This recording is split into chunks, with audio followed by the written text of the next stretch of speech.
এখন এই অর্ডারটা আমি নিজে খেয়ে ফেলবো। এই অর্ডারটা নিয়ে আমি 35 মিনিট ধরে কাস্টমার লোকেশনে দাঁড়িয়ে আছি, কিন্তু কাস্টমার থেকে কোনো রেসপন্স আমি পাইতেছি না। তো দেখেন এই যে ক্যান্সেল অর্ডার, এখানে যদি আমি ক্লিক করি তাহলে কিন্তু অর্ডারটা এখন অটোমেটিক ক্যান্সেল হয়ে যাবে।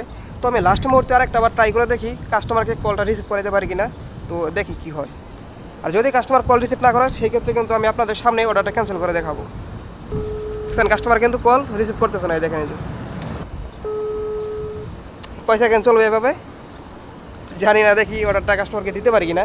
কাস্টমার মনে হয় ঘুমাই পড়ছে, তা না হলে এতক্ষণ টাইম লাগে না। তো আমি প্রায় 40 মিনিট ধরে এখানে দাঁড়িয়ে আছি, প্রায় 40 মিনিট, কিছু মিনিট বাকি আছে। তো এখনও পর্যন্ত কাস্টমার কল রিসিভ করে নাই। তো আমার মনে হয় না এতক্ষণ সময় কোনো রাইডার দাঁড়াই থাকে অর্ডারটা দেওয়ার জন্য, প্রায় 40 মিনিট ধরে।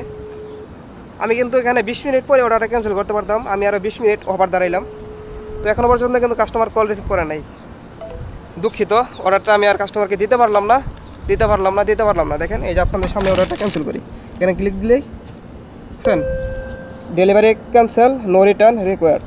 তো আসলে আমার আর কিছুই করার নাই। তো 40 মিনিট দাঁড়িয়ে ছিলাম, তো দুঃখিত অর্ডারটা দিতে পারলাম না।